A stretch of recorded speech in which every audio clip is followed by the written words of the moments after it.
Hello. Welcome welcome welcome to back YouTube channel Ansh education academy. मैं आपका भाई आपका दोस्त अंश, और आज हम लोग पढ़ने वाले क्लास 10th की हिस्ट्री का पहला चैप्टर जिसका नाम है rise of nationalism in Europe.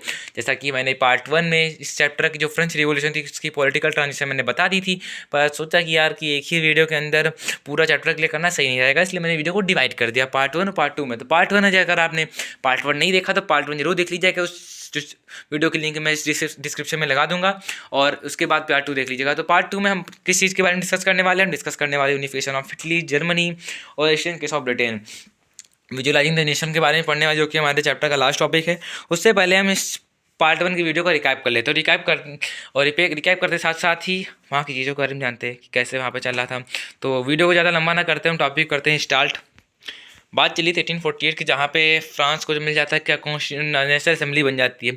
तो फरवरी 1848 में जो फ्रांस में था, तो वहाँ पे एब्डिक्शन ऑफ द मोनार्क हो गया था और proclamation of the republic based on the universal male suffrage. अब मेल सफरेज क्या होता है? तो राइट टू वोट, सबको राइट टू वोट मिल गया था वहाँ पे।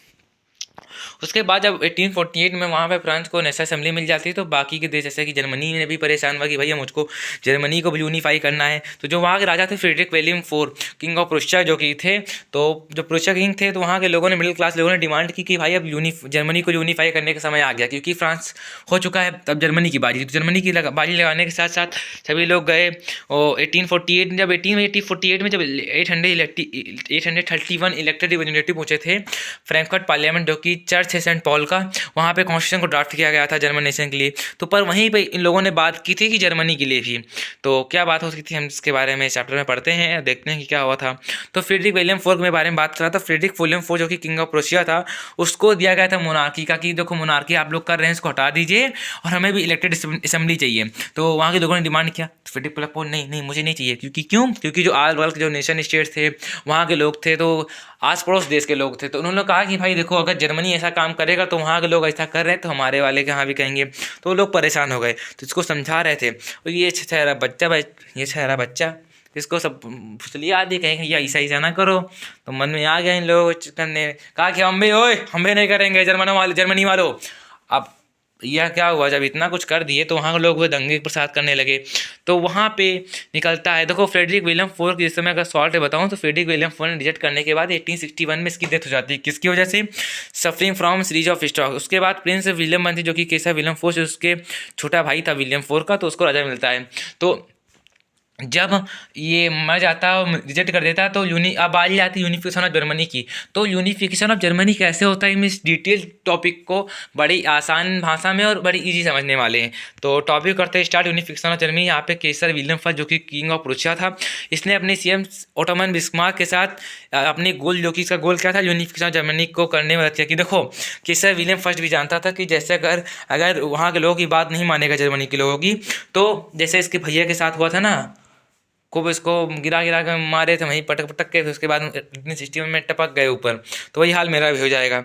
तो ऐसा मुझे नहीं अपने साथ करना है, मुझे भी जिंदा रहना है, क्योंकि भाई अपनी भी लाइफ जीनी। तो कैसे विलियम फोर्ड डर के मारे अपने दोस्त जो चीफ मिनिस्टर साथ, जिसका नाम ओटोमन बिस्मार्क था, अपने गोल को अचीव करता है। कैसे अचीव करता है देखते हैं। कि इसने 7 साल के अंदर 3 वॉर लड़ी थी। किसके साथ? ऑस्ट्रिया, डेनमार्क और फ्रांस में, जिसमें बाद में प्रशिया जीत जाता है। प्रशिया जीतने के साथ साथ 18 जनवरी 1871 को जो असेंबली कंप्राइज होती है जर्मन स्टेट की, वहाँ पे आर्मी के जो रिप्रेजेंटेटिव थे, उनके इंक्लूडिंग सीएम ओटोमन बिस्मार्क भी थे, तो उन्होंने नया जर्मन एम्पायर को इंक्लूड कर डिक्लेयर कर दिया, और जहाँ के राजा बने केसर विलियम फर्स्ट। आपके एग्जाम में पॉइंट में आए एग्जाम में कि यूनिफिकेशन ऑफ जर्मनी कैसे करा, 3 से 4 पॉइंट लिख देते हैं। तो और 4-5 नंबर का आएगा तो 4 से 5 पॉइंट लिख देंगे, तो आपको नंबर फुल मिल जाएंगे। काफ़ी इंपॉर्टेंट पॉइंट्स है जो कि मैं इस माइंड मैप में लेकर आया हूँ, तो जरूर इसको याद कर लीजिएगा। 18 जनवरी 1871 को यहीं के साथ यूनिफिकेशन ऑफ जर्मनी को यूनिफाई कर जाता है। वहाँ पे राजा केसर विलियम फर्स्ट बन जाते हैं। अगर आपके एनसीईआरटी में एक इमेज होगी जिसमें ओटोमन बिस्मार्क जो केसर विलियम को शूज पहना रहा होता है, तो जब दशा रहा था वहाँ के किसके बारे में, जर्मनी के यूनिफिकेशन को बता रहा था वो। अब बात करते हैं यूनिफिकेशन ऑफ इटली। इटली का भाई कुछ अलग चल रहा था मामला, इसमें कुछ अलग अलग चल रहा था। देखो ऊपर वाला पार्ट जो नॉर्थ में देख रहे हैं आप, जो ये वाला पार्ट देख रहे हैं, इसे कहते हैं ऑस्ट्रियन हैब्सबर्ग। बीच में पोप था, और उधर साउथ की तरफ कौन था? साउथ की तरफ थे ये किंगडम ऑफ टूसलीज। तो इसमें बात ये थी कि देखो सब जगह कोई ना कोई कब्जा करके बैठा हुआ था। तो जो इसमें सिर्फ सार्डिनिया पिडमोंट था, ये वाला सिटी। तो सार्डिनिया पिडमोंट केस अलग चला। सार्डिनिया पिडमोंट में सिर्फ इटली के प्रिंसली स्टेट जो यही था इटली का प्रिंसली स्टेट, यहाँ पे जो कि प्रिंस यहाँ के राज कर रहे थे, बाकी सब कब्जे में था किसी ना किसी के। एस्टियन हैब्सबर्ग जो था इटली के नॉर्दर्न रीजन के कंट्रोल में था।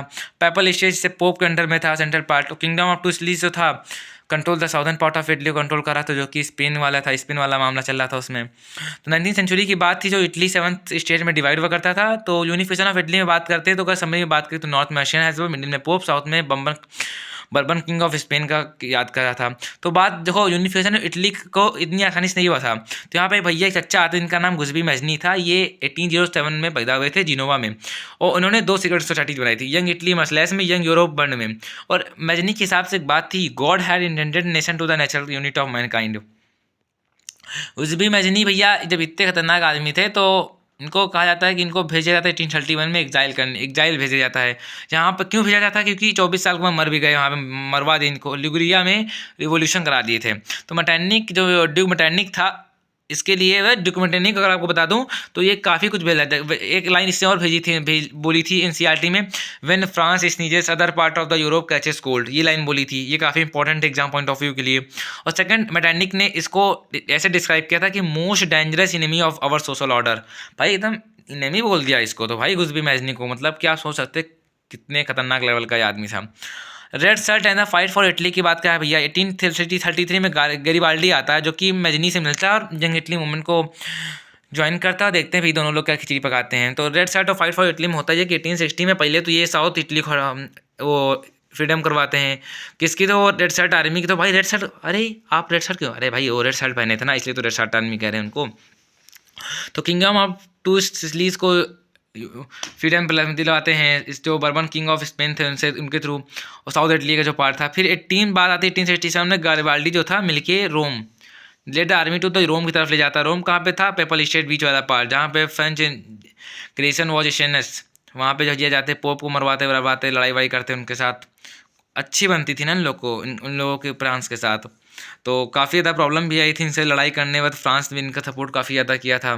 अगर हम आपको बता दें तो एक वेटिकन सिटी आता है, वेटिकन सिटी के जो, अगर मैं आपको साथ बताना भूले कि वेटिकन सिटी बीच से पड़ता है यहाँ पे। वेटिकन सिटी कोई अलग से नहीं बने हुआ था। वेटिकन सिटी जो क्रिश्चियन होते थे वो काफ़ी हायर क्लास का हुआ करते थे, तो जो बीच पड़ता था तो इन लोग की रिस्पेक्ट के लिए कहते थे कि कैथोलिक को, मतलब कैथोलिक प्रोटेस्टेंट से ऊपर हुआ करते थे। तो लोगों ने कहा देखो इनकी हम इज्जत करते हैं तो इनको अपने अंडर तो रखेंगे नहीं, तो इनको अपने ऊपर बना दिया, तो इनको खुद की कंट्री दे दिया। पर बाकी जो इटली की जो बाकी इनकी खुद की आर्मी वगैरह सब इटली की है।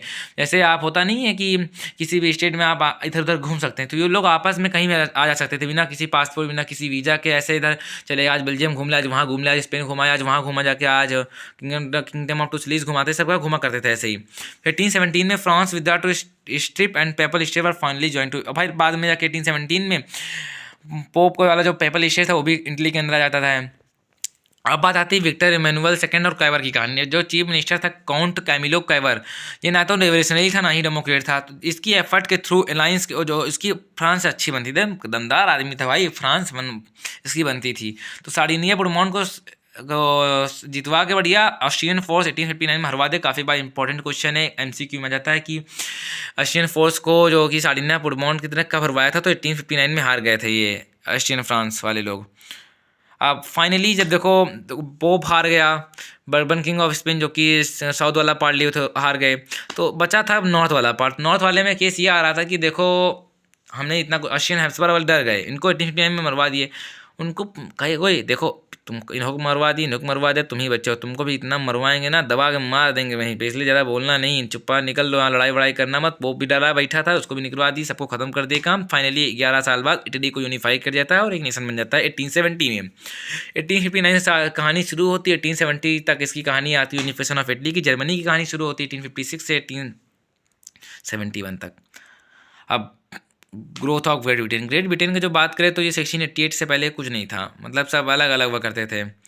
धीमे धीमे एथनिसिटी के थ्रू इनको ऐड करते हैं, तो वहाँ पे कोई ब्रिटेन नेशन नहीं था बिफोर 18th सेंचुरी के पहले कोई ब्रिटिश नेशन नहीं था। तो एथनिसिटी इस प्रकार थी कि इंग्लैंड के लोग इंग्लिश बोलते थे, वेल्स के लोग वेल्स बोलते थे, स्कॉटलैंड के लोग स्कॉट, आयरलैंड के लोग इरिश। तो ग्रोथ ऑफ ग्रेट ब्रिटेन देखते हैं इस प्रकार के 16th सेंचुरी में जो रूल करता था किंग हेनरी 8, इंग्लैंड ने एक लॉ पास किया था जिसमें कि वेल्स को यूनाइट कर दिया गया।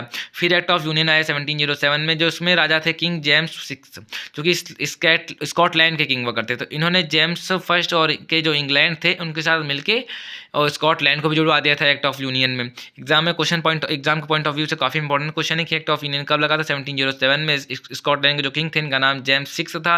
इन्होंने इंग्लैंड के साथ संधि कर ली तो ज्वाइन करा देते हैं। फिर आयरलैंड की बात जाती है तो आयरलैंड जबरदस्ती आ गया था इसके अंदर, इनकॉर्पोरेटेड कर दिया गया था यूनाइटेड किंगडम के थ्रू इन 1801 में। 1801 में यूनाइटेड किंगडम में आयरलैंड को फोर्सिबली इनकॉर्पोरेटेड करना पड़ा था। इसी के साथ ईस्टर्न केस ऑफ ब्रिटेन भी खत्म होता है और फाइनली जाके ये यूनाइट हो जाता है 1801 में। समझ में आया आप लोग को?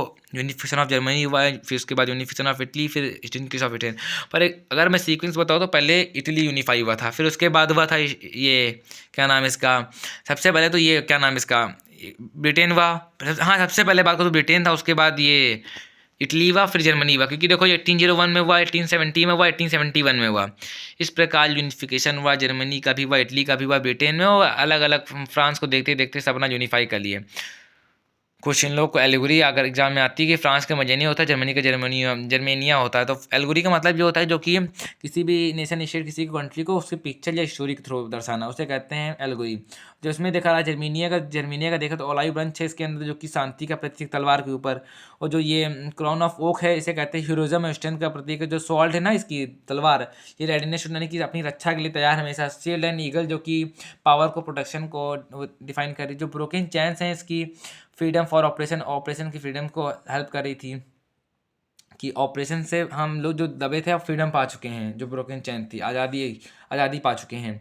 अटेंशन इन बाल्कन रीजन में कहा था भैया, बाल्कन रीजन था रिसोर्सफुल भैया। सब इसके अगर मैं एग्जांपल आपको समझाऊं तो नम ये बहुत क्या शब्द नहीं, बहुत रिसोर्सफुल था इसके पास। इसका जो रीजन था एथनिक डिफरेंस में बात करूँ तो बाल्कन्स के अंदर Romania, Bulgaria, Albania, Greece, Macedonia, Croatia, Bosnia, Slovenia, Serbia, Montenegro, ये सारे कंट्री जाते थे। तो बाल्कन जो रीजन था जियोग्राफिकल एथनिक डिफरेंस के भी जाता है। तो इसको देखो ना, मैं चाहूँ तो काफ़ी अच्छा कंट्री वगैरह था, इसके पास रिसोर्सफुल था। जैसे आपके पास मानो कोई इंसान है, बहुत खूबसूरत है, अच्छा है, आप जैसा भी समझ जो अभी आप सोच रहे हो, और तो उसको फॉलो करने वाले, उसको पसंद करने वाले कई लोग होते। तो इसके साथ भी केस था, चल रहा था। पढ़े थे रसिया, जो ब्रिटेन सब पढ़े थे इसके पीछे, भैया इसको कब्जा करना है मुझे। भाई ऑटोमन अम्पायर पहले से इसका दोस्त बना पड़ा था, पर मरे आ रहे हैं वो भी सब इनके पीछे लगे कि नहीं हम कब्जा करेंगे, हम कब्जा करेंगे। जिसके चक्कर में बाल्कन ही एक ऐसा रीजन था जिसकी वजह से वर्ल्ड वॉर फर्स्ट हुई थी। इसका कारण वर्ल्ड वॉर फर्स्ट होने का कारण बाल्कन था, क्योंकि इस रिसोर्सफुल था। सारी कंट्री चाहती थी कि मुझे बाल्कन चाहिए। रसिया भी चाह रहा था, यूके भी चाह रहा था, जिसकी वजह से 1914 में वर्ल्ड वॉर छिड़ जाती, जो कि 4 साल तक चली थी, 1918 तक चली थी। तो इसी के साथ बाल्कन, टेंशन ऑफ बाल्कन भी खत्म होता है। बात आती है एनसीईआरटी में कि इम्पीरियलिज्म क्या होता है, नेशनलिज्म क्या होता है। नेशनलिज्म का मतलब होता है अपने देश से प्यार। अपने देश से प्यार होता है कि कोई आर्टिस्ट होते हैं, पेंटिंग थ्रू दिखा रहे हैं, गाना, पोइट्स होते हैं जो अपनी पोइट्री के थ्रू देश को बिलोंग करा रहे हैं, अपनी फीलिंग को। इम्पीरियलिज्म का मतलब होता है कि अपनी कंट्री से प्यार तो है, पर हमको दूसरी कंट्री से भी प्यार। जैसा कि चल रहा था बाल्कन वाले में, रसिया वाले हैं अपनी इतनी बड़ी कंट्री है भाई, उनकी सबसे विश्व का सबसे बड़ा देश है, तब भी मरे जा रहे हैं बाल्कन के लिए। बाल्कन चाहिए, बाल्कन चाहिए, इसे कहते हैं इम्पीरियलिज्म। अपनी कंट्री को एक्सपेंड कर रहे हैं पावर के थ्रू। और किस चीज़ के लिए? इकोनॉमिकल और पॉलिटिकल गेन्स के लिए, जिसमें रसिया, फ्रांस, जर्मनी, इंग्लैंड और ऑस्ट्रियन हंगरो कम्पीट कर रही थी ओवर बाल्कन्स के लिए। इसी के साथ वर्ल्ड वॉर फर्स्ट हो जाता है। वर्ल्ड वॉर फर्स्ट के थ्रू हमारा चैप्टर भी खत्म होता है। इसके बाद चैप्टर आता है नेशनलिज्म इंडिया, जो कि 1914 से शुरू होती है इसकी स्टोरी 1942 तक। देखो अपनी जो हिस्ट्री क्लास 10th की वो सी में चल रही, पहले वो लाया था कहाँ से, ये हमें दिखाया था लगभग ये शुरू की स्टोरी राइज ऑफ 1789 से लेकर के ले गया हमको 1914 तक। तो 1914 तक आया, उसके बाद स्टोरी आई थी वर्ल्ड वॉर फर्स्ट तक चला, वर्ल्ड वॉर फर्स्ट चला 1914 से 18 तक। अब नेशनल इंडिया में आया कि चलेगा 1940 तो कुछ इंडिया मूवमेंट तक, कुछ इंडिया मूवमेंट चला, उसके बाद तो फिर प्री मॉडर्न वर्ल्ड तो और पीछे जाएगा। तो इसी के साथ हमारा चैप्टर खत्म होता है। और माइंड मैप सीरीज भी मैंने पार्ट 1 पार्ट 2 में क्लियर कर दिया। वैसे मेरे पापा को कॉल भी आ रहा है तो बात कर लेता हूँ उनसे, और वीडियो खत्म भी होती है इसी के साथ साथ। हम मिलते हैं किसी नई वीडियो में किसी नए टॉपिक से, तब तक के लिए जय हिंद जय भारत। वैसे मिलने वाले नेशनल में इंडिया में वेट करते रहिएगा, जल्द से जल्द वीडियो आने वाली है। Thank you, sign of.